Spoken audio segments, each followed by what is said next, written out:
Hello everyone, मेरा नाम है सी योगेश हरजाई और स्वागत है आपका हमारे चैनल पर जीएसटी की राह में आपका दोस्त। मैं सबसे पहले शुक्रिया करना चाहूँगा सी राजेंद्र अरोड़ा जी का, जिन्होंने ये इनिशिएटिव लिया और इस तरह के वीडियोस बनाने शुरू किए, जिसमें हम एज अ टीम काम कर रहे हैं, मेहनत कर रहे हैं और कोशिश कर रहे हैं आप लोगों तक जो भी छोटे छोटे टॉपिक्स आपको परेशान करते हैं वो ईजिएस्ट वे में आप तक कैसे पहुँचाए जाएँ और सॉल्व किया जाए। और सर, इसी तरह का एक टॉपिक आज मैं लेकर आया हूं जो टीसीएस के बारे में है। ऑल्दो टीसीएस जो भी इनकम टैक्स में आया है हम उसकी बात करेंगे, लेकिन हम उसे रिलेट करेंगे जीएसटी से। तो कोई भी आपका डाउट हो टीसीएस के रिगार्डिंग कि उसकी एप्लीकेबिलिटी जीएसटी में क्या है, तो उसके लिए आपको एक बार ये वीडियो पूरा देखना जरूरी है।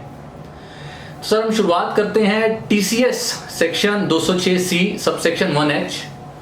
तो क्या ये टीसीएस जो हमारे सेल्स कंसिडरेशन पर हमें कलेक्ट करना है एडिशनल अमाउंट, तो क्या ये जीएसटी के अमाउंट पे भी कलेक्ट करना है? एक ये सवाल आता है हमारे दिमाग में।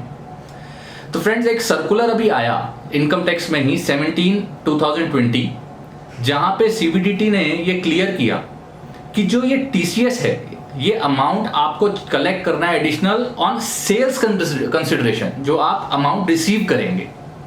तो जब आप सेल्स कंसिडरेशन रिसीव करते हैं तो जीएसटी भी उसका पार्ट होता है, अलग पार्ट नहीं होता। तो क्योंकि जीएसटी भी उस सेल्स कंसिडरेशन का पार्ट है, अमाउंट रिसीव के अंदर है, तो सीबीडीटी ने कहा आपको कोई एडजस्टमेंट जीएसटी की नहीं करनी है, कोई अमाउंट रिड्यूस नहीं करना है, अलग नहीं करना है। जो अमाउंट आपको रिसीव हो रहा है उस पूरे अमाउंट पे टीसीएस आपको एडिशनली कलेक्ट करना है। तो पहला सवाल तो हमारा ये, क्या ये टीसीएस जीएसटी के अमाउंट पे भी कलेक्ट होगा? तो हाँ, ये अमाउंट कलेक्ट होगा क्योंकि सेल्स कंसिडरेशन की बात हो रही है यहाँ पर। अब दूसरा सवाल आता है जीएसटी की अगर हम बात करें तो सेक्शन 15 सबसेक्शन 2 जहां वैल्यूएशन है, वो कहता है कोई भी और tax, any tax other than GST अगर हम सेपरेटली चार्ज कर रहे हैं अपने क्लाइंट से, अपने रिसिपिएंट से, तो उसके ऊपर हमें जीएसटी चार्ज करना है, हमारी ट्रांजैक्शन वैल्यू का पार्ट बन जाता है। तो अगर सेक्शन 15(2) के हिसाब से जाएंगे तो ये टीसीएस के ऊपर भी हमें एडिशनली जीएसटी चार्ज करना है। लेकिन क्या करना है? तो फ्रेंड्स, एक सर्कुलर आया था, सर्कुलर 78 आया था, जो कि दिसंबर 2019 में आया था, और उसके बाद उसका एक कॉरिजेंडम आया जो कि मार्च 2020 में आया, जिसमें सीबीआईसी ने ये क्लियर किया कि जो टीसीएस है वो कोई सेपरेट टैक्स नहीं है, सेपरेट लेवी नहीं है, बल्कि सिर्फ एक ये इंटरिम लेवी है आपकी पॉसिबल इनकम पर। अब क्योंकि ये कोई सेपरेट टैक्स चार्ज नहीं किया जा रहा, सिर्फ एक इंटरिम लेवी आपसे एडिशनली कलेक्ट किया जा रहा है, ये आपकी ट्रांजैक्शन वैल्यू का पार्ट नहीं बनेगा। और जब आपकी ये ट्रांजैक्शन वैल्यू का पार्ट नहीं बनेगा तो इसके ऊपर आपको जीएसटी एडिशनल चार्ज करने की जरूरत नहीं है। तो दूसरा सवाल हमारा, क्या इस टीसीएस अमाउंट पे हमें जीएसटी चार्ज करना है? जी नहीं, इस टीसीएस अमाउंट पे हमें जीएसटी चार्ज नहीं करना है एडिशनली। अब तीसरा इंपॉर्टेंट क्वेश्चन आता है कि ये हमें चार्ज कैसे करना है, किस डॉक्यूमेंट के बेसिस में अपने रिसिपिएंट को बोलूंगा, अपने क्लाइंट को बोलूंगा कि मुझे ये वाले पैसे भी दो।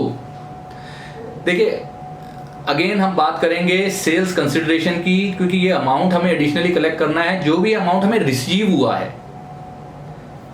और तो आइडियली क्या होना चाहिए, एक डेबिट नोट के थ्रू आपको ये अमाउंट कलेक्ट करना है। मैं इसका एक एग्जांपल छोटा सा दूंगा।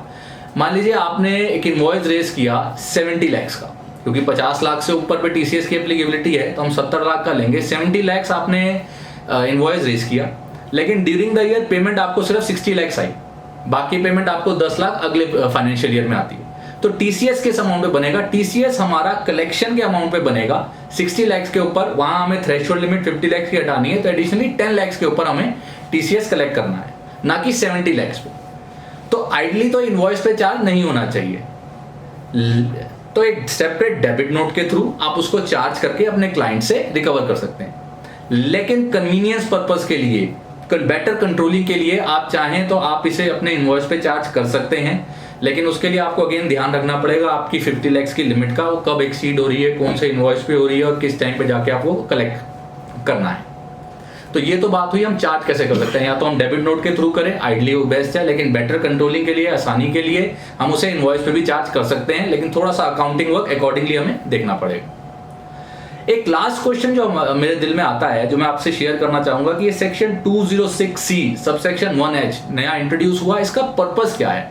देखिए, टीसीएस जब भी आता है उसका पर्पस नॉर्मली क्या होता है, जो भी आपकी सेल्स हो रही हैं, जो भी ट्रांजैक्शन हो रही हैं, उसको ऑन रिकॉर्ड लेकर आना।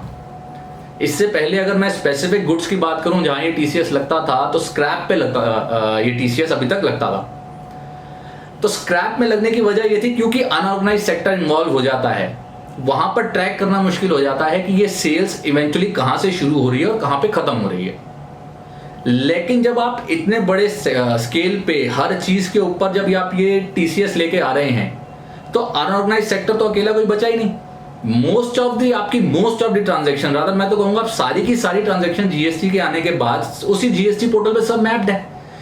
गुड्स जो हैं कहां से शुरू हो रहे हैं, कहां पे खत्म हो रहे हैं, कहां कहां बीच में कौन से पर्सन इन्वॉल्व हैं, वो सबका ट्रैक हमारे पास जीएसटी पोर्टल से हमें मिल जाता है। तो जब ये ट्रैक हमें पास सेल्स का मिल रहा है, जो कि रजिस्टर्ड पर्संस के थ्रू हमें मिल जाता है, तो एडिशनली एक एडिशनल लेवी की, एक नए लेवी की क्या जरूरत पड़ी, ये थोड़ा सा इस पे क्वेश्चन मार्क आता है। आइडियली क्या होना चाहिए था, अगर आपको रिकॉर्ड चाहिए भी था तो B2C के ऊपर, यानी कि जहां कंज्यूमर इन्वॉल्व हो रहा है डायरेक्ट, या फिर जहां मेरी पर्सनल कंजम्पशन है, उस केस में आप ये टीसीएस लगाएं तो आपको पता चल भी जाए, वो रिकॉर्ड मेंटेन भी हो जाए कि इवेंचुअली ये गुड्स कहां गए हैं। लेकिन जब आप पूरी चेन पे लगा रहे हैं जो कि ऑलरेडी मैप्ड है जीएसटी पोर्टल पर, तो एडिशनली क्या पर्पस सर्व करेगा टीसीएस, ये एक थोड़ा सा सोचने वाली बात है। बट फ्रेंड्स, अब जो कानून है, जो आ गया वो तो आ गया, उसका कुछ नहीं कर सकते, उसका पालन हमें ऐसे ही करना पड़ेगा। तो मैं उम्मीद करता हूं कि आपके जो सवाल हैं टीसीएस के ऊपर क्लियर हुए होंगे, और ऐसे ही और दिलचस्प वीडियोस को और मुद्दों को जानने के लिए हमारे चैनल को सब्सक्राइब करें, बेल आइकॉन प्रेस करें। दोबारा हम आपसे जल्दी मिलेंगे एक इसी तरह के इंटरेस्टिंग वीडियो के साथ। थैंक यू, धन्यवाद।